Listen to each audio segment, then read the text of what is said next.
मेरे लिए यही काफी है। आओ बहू। देखी रुको, राजेश की नई शहर वाली बहू आई है। उसके नाजुक हाथ देखे, घड़ा उठाते ही कांप रही है। हाँ दीदी, ऐसे हाथों से रोटी बेल पाएगी क्या? राजेश क्या सोचकर ले आया है घर में, कौन जाने। अरे देखो, पानी भी नहीं हिला पा रही। रसोई में गई तो पूरा घर जला देगी। क्या आप थोड़ी मदद करेंगी? ये घड़ा सिर पर रखना है। अरे हमारे पास समय है क्या? हमें तो खाना बनाना है घर जाकर। हमें कौन खिलाने वाला है? इससे क्या होगा बताओ? लगता है राजेश की माँ बुढ़ापे में इसी के पैरों में पड़ी रहेगी। चल घर चलते हैं, आज फिर आलू भरता बनेगा।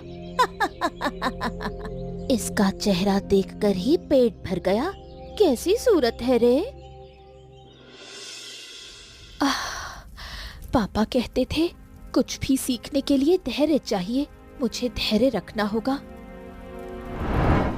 हो गया, देखा, कोशिश करो तो मुश्किल नहीं। माँ ने कहा था पानी सूखते ही उतार देना। ओफो, ये कैसी गंध है? किसी के घर में मांस जल रहा है क्या?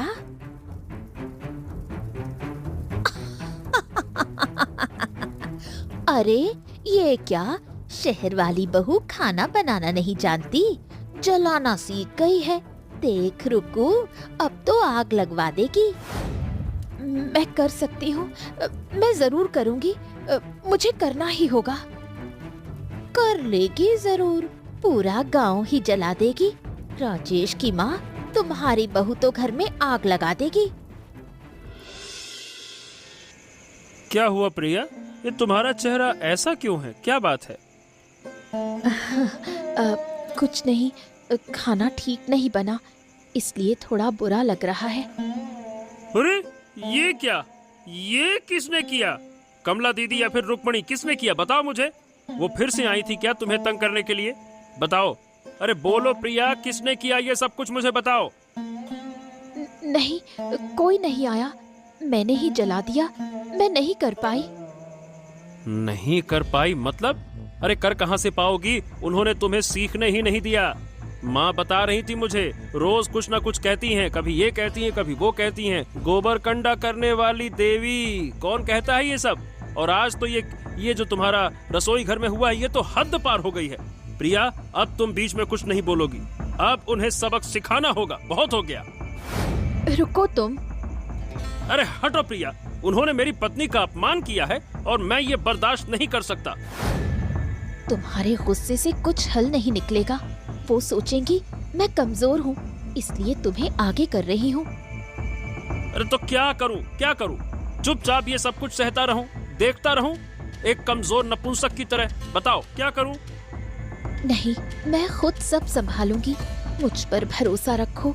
तुमने कहा था ना, मैं जल्दी सीखती हूँ। मुझे थोड़ा समय दो। इस लड़ाई को मुझे अपने तरीके से जीतने दो।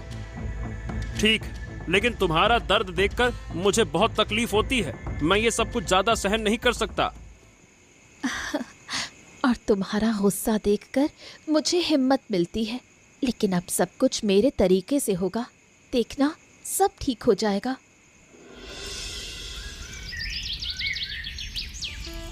अरे कैसी सुगंध आ रही है।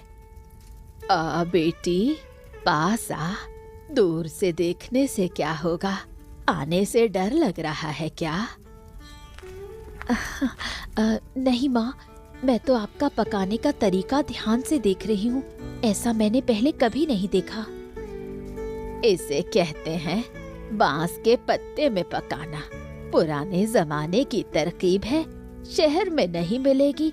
स्वाद चखेगी तो चौंक जाएगी। अरे क्या अद्भुत स्वाद है। चावल में बांस के पत्ते की हल्की मीठी खुशबू है और मसालों के कारण तो अमृत जैसा लग रहा है। हाँ, तू भले ही शहर की लड़की हो, लेकिन यही है मेरी बांस पत्ते की बिरयानी का जादू। जो खाएगा उसे अच्छा लगेगा ही। बिरयानी, लेकिन इसमें तो मांस नहीं है। बिरयानी सिर्फ मांस की ही नहीं होती बेटी। क्या तू राजेश की बहू है? ध्यान से सुन बेटी, सबसे पहले ताजे बांस के पत्ते लेने होंगे, बिल्कुल कोमल। अगर सख्त होंगे तो खुशबू नहीं आएगी। फिर इन पत्तों को आग की हल्की आंच पर थोड़ा गरम करना, ज्यादा नहीं, नहीं तो जल जाएंगे। यही मेरा बर्तन होगा, यही तेरा थाल, सब कुछ इसी में करना है। यकीन नहीं हो रहा बूढ़ी माँ, पत्तों में खाना बनेगा? बनेगा, क्योंकि आग और बांस का रस मिलकर खाने को खास बनाते हैं। चावल धोने का पानी फेंकना मत, उसी से झोल बनेगा।